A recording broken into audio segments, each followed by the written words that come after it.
अब इस विवाद में भी, केशवानंद भारती के विवाद में भी डायरेक्ट प्रियम्बल का मैटर नहीं आया था, बल्कि केरल गवर्नमेंट ने कुछ directive principle of the states को लागू करवाने के लिए, ठीक, डायरेक्टिव प्रिंसिपल ऑफ डीपीएसपी को इंप्लीमेंट करवाने के चक्कर में फंडामेंटल राइट्स का वायलेशन कर दी थी। यानी नीति निश्चित तत्व को, डीपीएसपी को लागू करने के एवज में वहां पर फंडामेंटल राइट्स का ओवरलैप किया गया था। तो वैसी स्थिति में केशवानंद भारती जो थे वो केरल गवर्नमेंट के खिलाफ सुप्रीम कोर्ट में अपील किए। यानी केरल सरकार ने डीपीएसपी को, ठीक, लागू की थी, और डीपीएसपी को इंप्लीमेंट करने के चक्कर में कुछ फंडामेंटल राइट्स का वायलेशन हो गया था। और ये भी आप लोग को पता होगा कि चूंकि पूरे कॉन्स्टिट्यूशन में एक ही सेगमेंट को लीगल इंपॉर्टेंस प्राप्त है, और वह है फंडामेंटल राइट्स। फंडामेंटल राइट्स इनजस्टिसेबल है।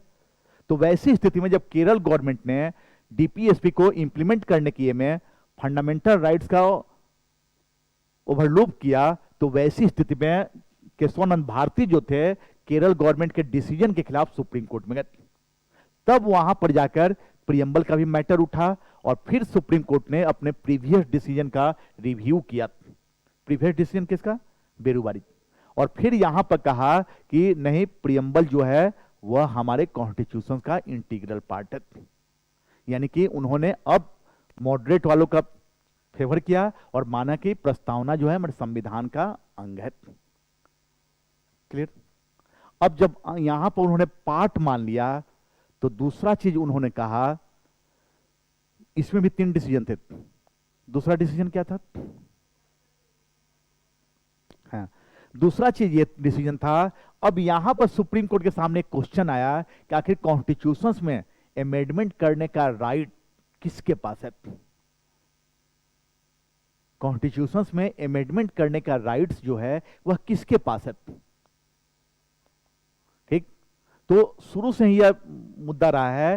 तो शुरू से ही कॉन्स्टिट्यूएंट असेंबली में भी इस मुद्दा, ये प्रश्न उठा था। तो वहां पर डिसाइड हुआ था कि कॉन्स्टिट्यूशन को इंटरप्रिटेट करने का राइट्स जहां सुप्रीम कोर्ट को है, संविधान को व्याख्या करने का अधिकार, एक्सप्लेन करने का राइट्स जहां सुप्रीम कोर्ट को है, वहीं पर कॉन्स्टिट्यूशन में अमेंडमेंट करने का राइट्स लेजिस्लेटिव को दिया गया था, पार्लियामेंट को, संसद को दिया गया था।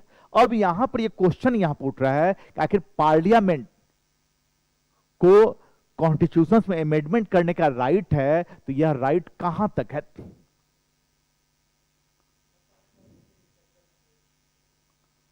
यह मुद्दा सबसे अभी तक नहीं उठा था। 1950 से लेकर 1973 तक केशवानंद भारती के मामले में यह मुद्दा उठा कि आखिर कॉन्स्टिट्यूशन में अमेंडमेंट करने का राइट पार्लियामेंट को है, तो यह राइट कहां तक है? तो केशवानंद भारती के केस में भी सुप्रीम कोर्ट ने कहा कि पार्लियामेंट में, यानी कॉन्स्टिट्यूशन में अमेंडमेंट करने का अल्टीमेट राइट, अंतिम अधिकार पार्लियामेंट को है। सुप्रीम कोर्ट ने यहां मुहर लगाया कि कॉन्स्टिट्यूशन में अमेंडमेंट करने का, यानी संविधान में संशोधन करने का जो अंतिम अधिकार है वह पार्लियामेंट के पास है, किसी दूसरी ऑर्गन्स के पास नहीं है यह राइट्स। लेकिन सुप्रीम कोर्ट ने एक चीज और भी कहा कि ठीक है, सुप्रीम कोर्ट इस बात को एक्सेप्ट किया कि कॉन्स्टिट्यूशन में अमेंडमेंट करने का अल्टीमेट राइट पार्लियामेंट के पास है। इसमें कोई क्वेश्चन मार्क्स नहीं है, कोई भी क्वेश्चन मार्क्स नहीं होगा। सुप्रीम कोर्ट ने भी इस बात को एक्सेप्ट कर लिया कि पार्लियामेंट को अमेंडमेंट करने का अल्टीमेट राइट है। लेकिन यह राइट जो है, ठीक, यह राइट्स भी कुछ बाउंडेशन के तहत है। सुप्रीम कोर्ट ने पहली बार कहा कि पार्लियामेंट कॉन्स्टिट्यूशन में अमेंडमेंट कर सकती है, कहीं भी कर सकती है कुछ भी। लेकिन पार्लियामेंट, सुप्रीम कोर्ट ने एक थ्योरी डेराइव किया, और वह थ्योरी था बेसिक स्ट्रक्चर।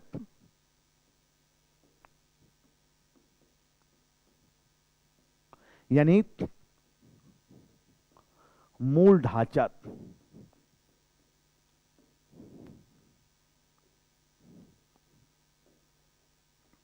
अब ये मूल ढांचा क्या हो गया? इसके बारे में सुप्रीम कोर्ट ने कहा कि पार्लियामेंट को कॉन्स्टिट्यूशन में अमेंडमेंट करने का राइट्स है, अल्टीमेट राइट्स है, लेकिन पार्लियामेंट कॉन्स्टिट्यूशन के उन प्रोविजंस को अमेंडमेंट नहीं करेगी जो बेसिक स्ट्रक्चर से रिलेटेड है। तो इस केस में पहली बार मूल ढांचा यानी बेसिक स्ट्रक्चर का थ्योरी सुप्रीम कोर्ट ने डेराइव किया, प्रतिपादित किया। मूल ढांचा का सिद्धांत, इसके पहले मूल ढांचा का सिद्धांत यानी बेसिक स्ट्रक्चर की जो थ्योरी है वह हमारे कॉन्स्टिट्यूशन में नहीं था।